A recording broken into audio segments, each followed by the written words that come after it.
I am back. I have returned. The halls, as you can see, have returned. Okay. I gotta give my friend ginormous praise. A friend of mine, a really good friend of mine, gave me a Blu-ray player for my birthday this year. And all throughout the summer, I've been able to finally get Blu-ray. I am way behind. I was stuck with good old DVD. I never got into digital uploading. Well, renting, of course. But now I've got Blu-ray. Now I can rent as much Blu-ray as I want.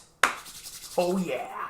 That is right, viewers. I am no longer able to just be confined or restricted specifically to DVD. Now I can rent the Blu-ray combo packs.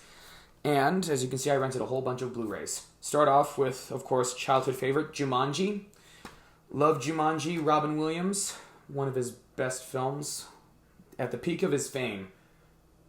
Yes, this was Robin Williams in his prime in the 90s. After a series of big hits, he finally hit it big with a serious family drama, Jumanji. Now, thanks to a trip to Universal Studios when I was 11, I just was swarmed. Me and my family, we were just swarmed with movies. I remember seeing commercials. Well, we went on the ride, the Great Movie Ride at Disney World, which is now closed. But on that Great Movie Ride, there were clips and bits from all of these different movies. One of them was Arnold Schwarzenegger, I'll be back, The Terminator. And I remember my mom tapping me going, you know who that was, right? And I remember going, Arnold? I'm 11 years old. Yeah, there you go. Well, when we got to Universal, they were talking about a movie called An American Werewolf in London. This is it right here. And about 3 years later, I looked it up, the trailer, and I remember Universal was talking about the effects. This movie is well known for its amazing effects with the werewolf transformation. But I remember watching the trailer. My dad was sitting next to me as I was looking it up, and my dad went, "That's one of my favorite movies."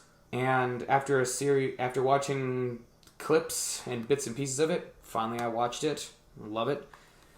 And here it is. And here's the thing. This is one of the first. This is one of the earlier Blu-rays, and you'll notice that it has every Blu-ray has different pop-up menus, and this one is a little bit more high-tech. This pop-up menu has something out of Star Trek, so I thought that was interesting. But then again, it was still a movie with its main menu, and I still enjoyed watching behind the scenes.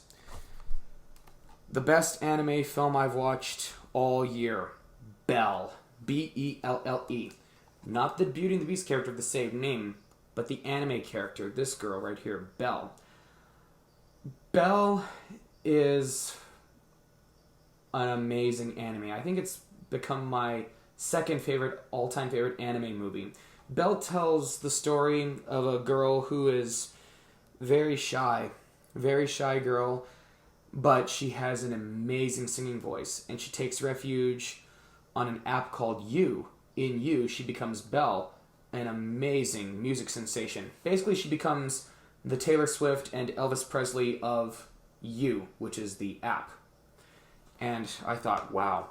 And there were some costumes that she wore in You as Belle, and she reminded me of Freddie Mercury quite a bit in some songs, especially a song she did called A Million Miles Away. A Million Miles Away had me crying. Tears of joy. It's one of those songs that make you go, oh, it's such a beautiful song. And I loved it. Now, we're getting to some humorous territories here. Jack Black in Goosebumps. I remember when Goosebumps came out. It's been so long since I've seen it. This came out just before I started this YouTube channel, and Jack Black was born to be in Goosebumps. Why did Jack Black come into our lives? To entertain us, to make sure that we had a smile on our face, to make sure we were laughing our heads off. Oh boy, where do I begin with Goosebumps? It was a good seasonal opportunity for everyone to enjoy nostalgia from Goosebumps. I remember Goosebumps being big when I was a little kid.